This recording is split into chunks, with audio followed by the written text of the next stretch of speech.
Oh, you rascal! Oh dear. Oh, hello! I didn't see you there. I'm Dorian Gray, and I've been recently resurrected for your viewing pleasure. So sit back and enjoy. Oh dear. Should I even get the end? That's a little bit conceited. Can we take that out? Leave it in there. Leave it in there. Oh dear. I'm so naughty.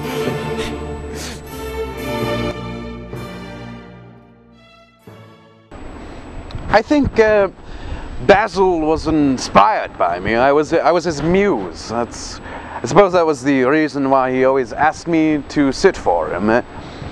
As for Lord Henry, he liked influencing me. He knew that I was innocent and, I'll say it, naive.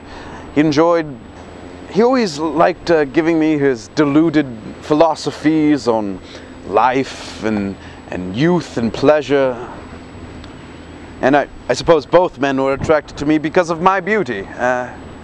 You see, in my past life, before the resurrection, I was quite the attractive man, but I spent a little time in the gluttony section in hell, and there was a falling out with a. You know what? Let's move on to the next question. You know, I can't blame anyone for my actions, although Lord Henry was a major factor. He instilled in my head that youth and pleasure were the only two important things in my life, and that events like Sybil's suicide shouldn't be mourned but appreciated. Of course, now that I look back upon it, I was a fool to have ever listened to him. Sybil Vane was my last and only true love. My relationship with her was probably the only thing that could have saved me. I remember my love for her was so intense that I wanted to marry her. But I had been so cruel to her that night I broke up with her. You see, she was an actress, and I had been so upset with her because of her poor performance as Juliet. I had been so brute. If I could go back and change what I did, I would. If Sybil hadn't died, I suppose I would have been a different man.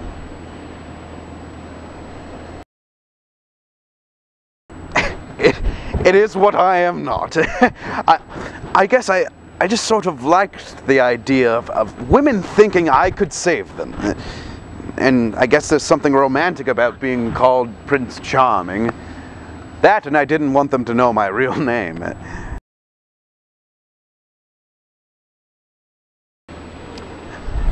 After all my corruption, you know, I did believe that I could be good again.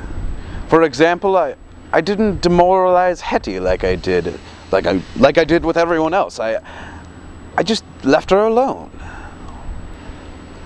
The thing is, I think any good that I would have done would have never balanced out all the evil I took part of.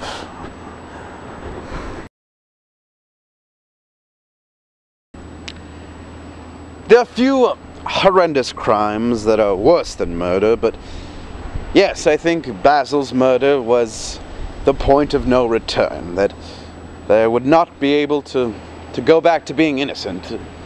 Sure, I had ruined a couple of reputations before, had my hand in a couple of suicides, but murder. Basil's murder was the first life I had taken away from someone else. It was like the last nail in the coffin. It sealed my fate. Why did I kill Basil Hallward? Well, I suppose it was because he saw my soul. He peered at the very essence of my being and was revolted by it. Suppose I felt I could trust Basil with my deep, dark secret, even though I hadn't been a very good friend to him. I suppose I just couldn't stand him being revolted by me. I would do everything over. Everything.